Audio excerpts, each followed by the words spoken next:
10 kg ಅಕ್ಕಿ ಬರೋದ್ರಿಂದ, ಗೃಹ ಜ್ಯೋತಿಯಲ್ಲಿ ಕರೆಂಟ್ ಫ್ರೀ ಕೊಡೋದ್ರಿಂದ ಸರ್ಕಾರ ಜಾಸ್ತಿ ಮಾರಾಟ ಆಗುತ್ತೆ.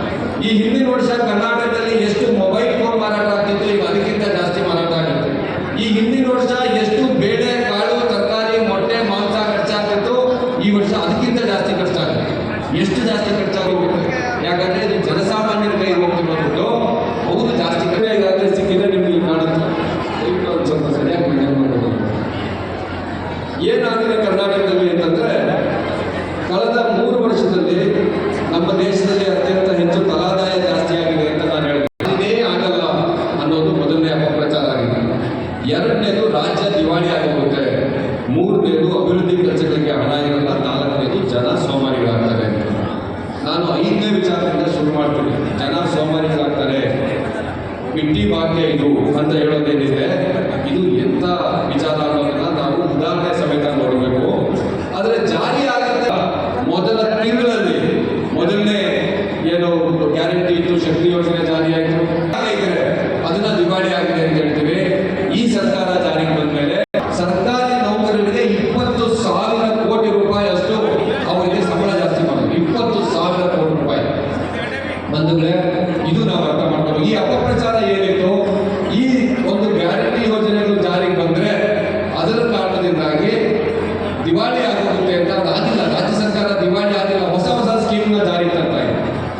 ಇನ್ನೊಂದು ವಿಚಾರ, ಇಲ್ಲಿ ನಾನು ಬಸವಣ್ಣ ಫೋಟೋ ಹಾಕಿದ್ದೀನಿ.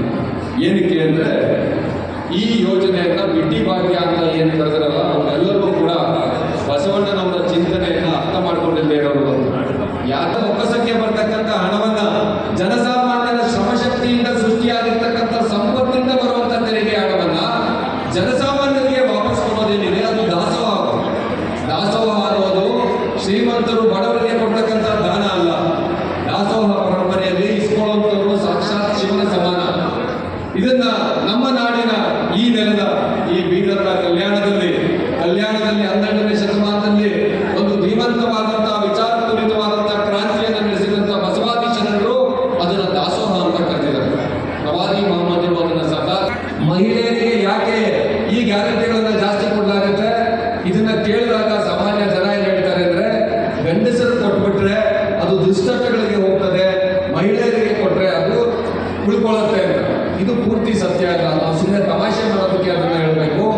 ಮಹಿಳೆಯರಿಗೆ ಇದನ್ನ ಯಾಕೆ ಕೊಡ್ತಾರೆ, ಮಹಿಳೆಯರಿಗೆ ಯಾಕೆ ಕೊಡ್ತಾರೆ ಅಂದ್ರೆ, ಕಳೆದ 50-60 ವರ್ಷಗಳಿಂದ ಪ್ರಪಂಚದಾದ್ಯಂತ ಮಹಿಳಾ ಸಂಘಟನೆಗಳು, ಅರ್ಥಶಾಸ್ತ್ರಜ್ಞರು, ಸಮಾಜಶಾಸ್ತ್ರಜ್ಞರು ಒಂದು ಮಾತನ್ನು ಹೇಳ್ತಾ ಬಂದಿದ್ದಾರೆ. ಆ ಮಾತು ಏನು ಅಂದ್ರೆ, ಈ ಭೂಮಿಯನ್ನು ನಡೆಸ್ತಕ್ಕಂಥವ್ರು ಮಹಿಳೆಯರು.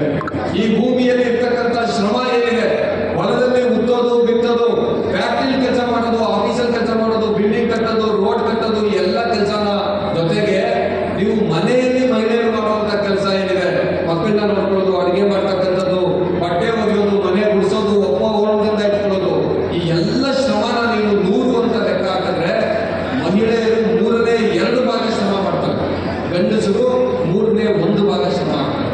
ಮಹಿಳೆಯರ ಶ್ರಮದಿಂದ ಈ ಭೂಮಿ ನಿಂತಿದೆ.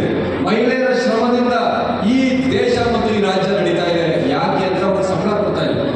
ಮಹಿಳೆಯರು ಹೊರಗಡೆ ದುಡಿದ್ರು ಕೂಡ, ಆಫೀಸ್ಗೆ ಹೋಗಿ ಕೆಲಸ ಮಾಡಿದ್ರು, ಹೊಲದಲ್ಲಿ ಕೆಲಸ ಮಾಡಿದ್ರು, ಮನೆಯಲ್ಲಿ ಮತ್ತೆ ಕೆಲಸ ಮಾಡಬೇಕು. ಈ ಡಬಲ್ ಕೆಲಸ ಏನು ಮಹಿಳೆಯರು ಮಾಡ್ತಿದ್ದಾರೆ, ಇದನ್ನ ಅನ್ಪೇಡ್ ಲೇಬರ್ ಅಂತ ಕರೀತಾರೆ. ಅನ್ಪೇಡ್ ಲೇಬರ್ ಅಂದ್ರೆ ಕೂಲಿ ಇಲ್ಲದೆ ಇರತಕ್ಕಂಥ ಶ್ರಮ ಅಂತ ಕರೀತಾರೆ. ಈ ಮಹಿಳೆಯರಿಗೆ ಕೂಲಿ ಮಾಡ್ತಾ ಇದ್ದಾರೆ, ಮನೆಯಲ್ಲಿ ಈ ಕೆಲಸ ಮಾಡ್ತಿದ್ದಾರೆ. ಅವ್ರಿಗೆ ಯಾರು ಸಂಬಳ ಕೊಡ್ತಾರೆ? ಅವ್ರಿಗೆ ಗಂಡ ಸಂಬಳ ಕೊಡೋಕೆ ಆಗ್ತಾ ಇಲ್ಲ. ಯಾಕೆ ಆಗ್ತಿಲ್ಲ ಅಂದ್ರೆ, 100ರಲ್ಲಿ 70 ಭಾಗ ಜನ ನಮ್ಮಲ್ಲಿ ಇನ್ನೂ ಕೂಡ ತಿಂಡಿ ಆಗೋದನ್ನ ಸರ್ಕಾರ ತನ್ನ ನೀತಿ ಮತ್ತು ಕಾರ್ಯಕ್ರಮಗಳಿಂದ ತಡಿಬೇಕು, ಬಡವರಿಗೆ ಅದನ್ನು ಕೊಡಬೇಕು ಅಂತ ಈ ದೇಶದ ಸಂವಿಧಾನ ಹೇಳುತ್ತೆ. ಸಿದ್ದರಾಮಯ್ಯನವರ ಸರ್ಕಾರ, ಕರ್ನಾಟಕದ ಸರ್ಕಾರ, ಈ ಸರ್ಕಾರ ಬಡವರಿಗೆ ಕೊಡ್ತಾ ಇರೋದು, ಜನಸಾಮಾನ್ಯರು ಕೊಡ್ತಾ ಇರೋದು, ಮಹಿಳೆಯರಿಗೆ ಕೊಡ್ತಾ ಇರೋದು, ಈ ಸಂವಿಧಾನ ಜಾರಿ ಮಾಡೋದಕ್ಕೋಸ್ಕರ ಕೊಡ್ತಾ ಇರೋದು.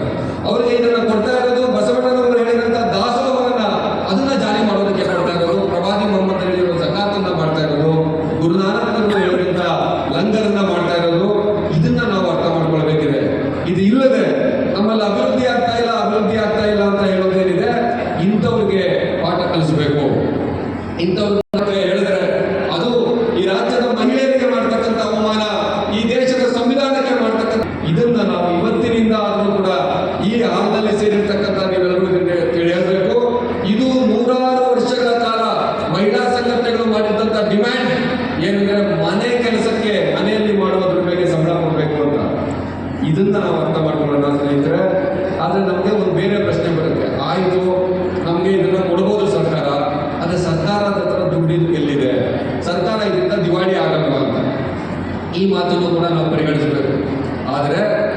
1970ನೇ ಇಸ್ವಿನಲ್ಲಿ ಈ ಗ್ಯಾರಂಟಿಗಳನ್ನ ಕರ್ನಾಟಕ ತರಕ್ಕೆ ಆಗ್ತಾ ಇರಲಿಲ್ಲ, 80ರಲ್ಲಿ ತರಕ್ಕೆ ಆಗ್ತಿರ್ಲಿಲ್ಲ, 90ರಲ್ಲಿ 2000ರಲ್ಲಿ ತರಕ್ಕೆ ಆಗ್ತಾ ಇರಲಿಲ್ಲ.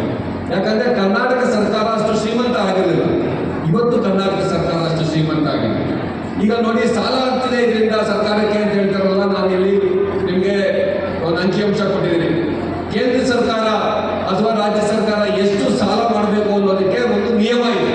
ಆ ನಿಯಮ ಏನು ಅಂದ್ರೆ, ನಮ್ಮ ರಾಜ್ಯದ ಅಥವಾ ದೇಶದ ಸಂಪತ್ತಿನ 3%ಗಿಂತ ಜಾಸ್ತಿ ಸಾಲ ಮಾಡಬಾರ್ದು ಅಂತ. ನರೇಂದ್ರ ಮೋದಿ ಅವರ ಸರ್ಕಾರ, ಕೇಂದ್ರ ಸರ್ಕಾರ ನಮ್ಮ ಒಟ್ಟು ಸಂಪತ್ತಿನ 4.4% ಅಷ್ಟು GDP ಸಾಲ ಮಾಡಿದೆ. ಇಲ್ಲಿ ಕರ್ನಾಟಕ ಸರ್ಕಾರ 2.9% ಅಷ್ಟು ಮಾತ್ರ ಸಾಲ ಮಾಡಿದೆ. ಅಂದ್ರೆ ನಿಯಮಗಳು ಏನಿವೆ ಆ ನಿಯಮಗಳಿಗೆ ತಕ್ಕ ಹಾಗೇನೆ ಕರ್ನಾಟಕ ಸರ್ಕಾರ ಸಾಲ ಮಾಡಿದೆ ಅನ್ನೋದನ್ನ ನಾವು ಅರ್ಥ ಮಾಡ್ಕೋಬೇಕು. ಇದೆಲ್ಲ